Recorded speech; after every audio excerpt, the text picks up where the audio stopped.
Hello, I'm Reverend Marie Lowen from St. Mary Magdalene Church in Sturgeon Falls. And this morning is the day of Monday of Holy Week, the day when we remember Mary of Bethany anointing the feet of Jesus. And I wonder if you'd like to travel back in time with me and see this scene from Mary's standpoint.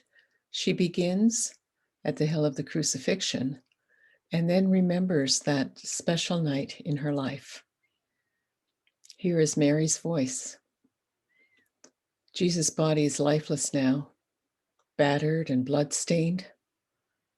At least the suffering's over, I think. John wept uncontrollably as he pulled the nails out of that rough wood.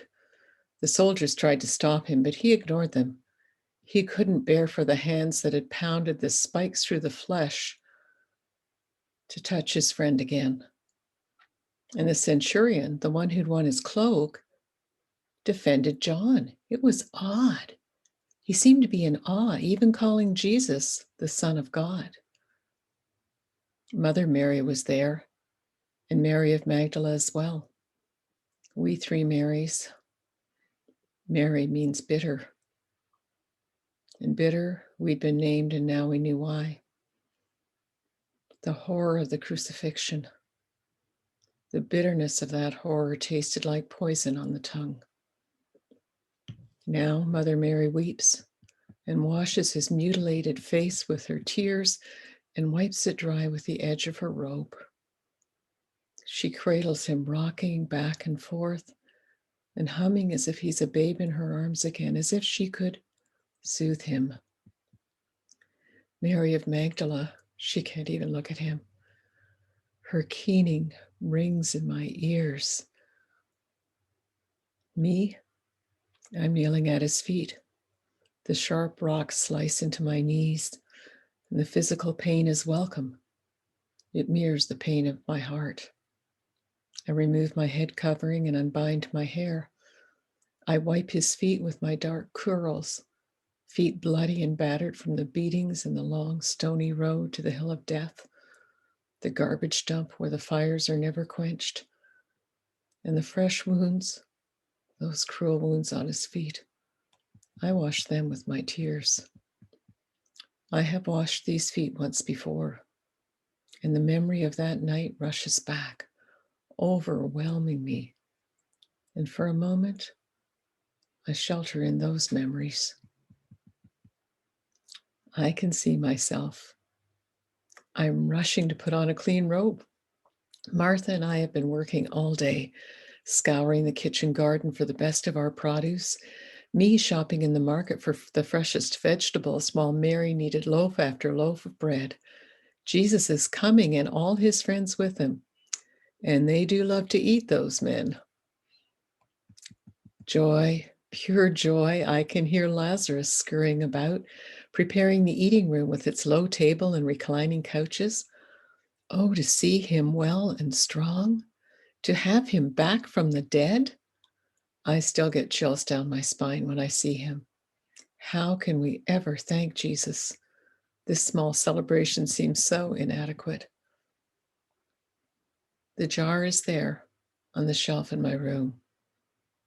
I still don't know why I bought it. I saw it in the market and I felt compelled to purchase it.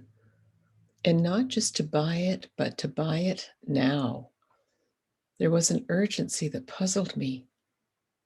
Why, in light of Lazarus' return from the dead, would I buy more nard, more death spice?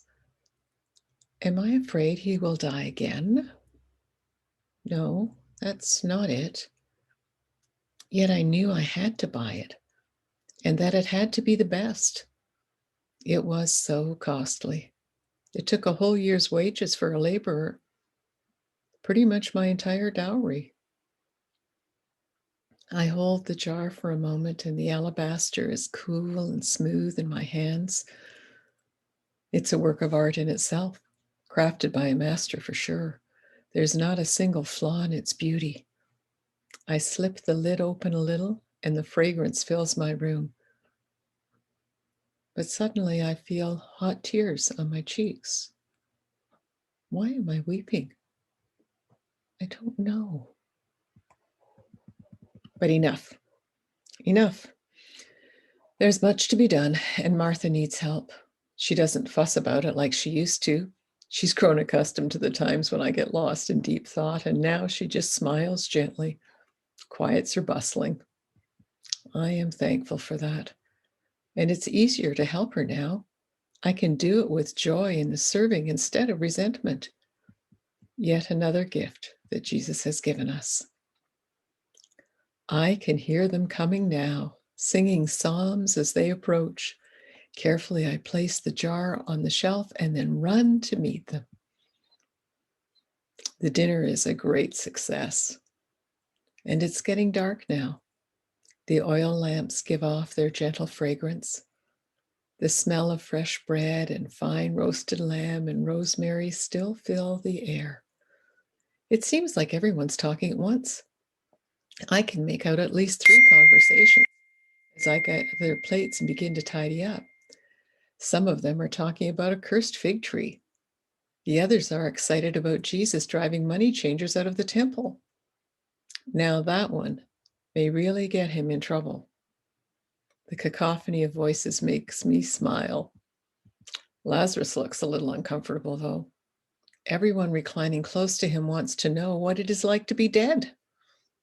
What did it feel like for Lazarus to come to life? Was it a sudden awakening or a slow sensation of life seeping back into fingers and toes, like when your leg goes to sleep and tingles as it wakes up? Typically, Lazarus tries to deflect the questions. I think it was an experience so deep, he has not yet formed the words to speak of it. Perhaps he never will. Maybe it is like when Jesus looks at me sometimes. Something that feels like Eden passes between us. But if I try to capture it in words, it slips away like sand through my fingers. And it's too sacred to share. Everybody is talking at once, except my Jesus. He is oddly silent, lost, it looks like, in some deep contemplation. Of what? I don't know. But now he glances up and looks at me, and I am drowned in the pain I see in his eyes. Suddenly, I know why I bought that alabaster jar. He is looking at death, and it's killing him. I bolt, running down the hall to get the jar. And then I stand in the doorway to the eating place. Do I dare do this? The room is full of men, all reclining on their couches by the low table. They will be horrified. I have sat with them before for teaching, broken down that barrier. But this? Then Jesus turns his head and looks at me again. And the wave of pure love that engulfs me presses me forward. Swiftly I cross the room, and before anyone can stop me, I am at his feet, on my knees. I smash the fragile neck of the jar, and the fragrance of nard fills the house. Silence descends like a shroud, and I suppose everyone is looking at me, but I don't see them. I'm lost in those eyes, pools of love and pain and foreboding.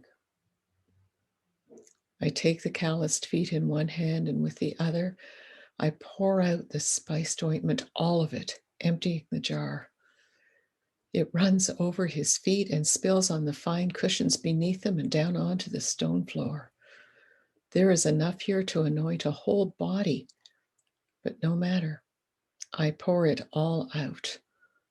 I tear off my head covering and loose my hair and knead those blessed feet with shaking hands and my own dark curls. The ointment and the tears and the love are all poured out as I sob. The whispers begin. And then I hear Judas' disdainful voice. No surprise. But Jesus turns away and pierces Judas with a glance. The room falls silent again. Jesus' tone is harsh, Leave her alone. Reaching down, he puts a gentle finger under my chin and lifts my face so I can see his. And then he speaks. He speaks tenderly of what I now know. She bought it so that she might keep it for the day of my burial. You will always have the poor with you, but you will not always have me. Perhaps I've been in my reveries for a long time, perhaps only for a moment. Time seems bent somehow, but I can't hide in those memories forever. And now I am back in this terrible place. The bitter wind is whipping my unbound hair and drying the tears on my face. Gently, Nicodemus touches my shoulder. It's almost dusk, he says. We need to carry Jesus to the tomb before dark. The Sabbath looms and the precious body must be entombed before sundown. I know this. Quietly, he peels my fingers from the wounded feet and then moves to Mother Mary. She gasps as he loosens her embrace and begins to wrap the body in a white cloth. Blood stains the cloth before he finishes wrapping it. He will honor this body as best he can, I know.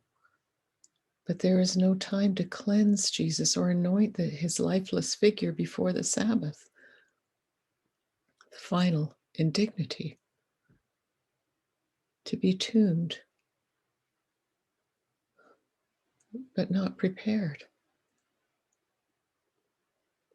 And then I realize Jesus knew, didn't he? He knew, and perhaps in some tiny way I did too. Perhaps in some small way, my act of devotion comforted him. I don't know. I can only hope it did. And that is my only hope. He raised Lazarus, but who can raise him when we have killed the one who is life itself?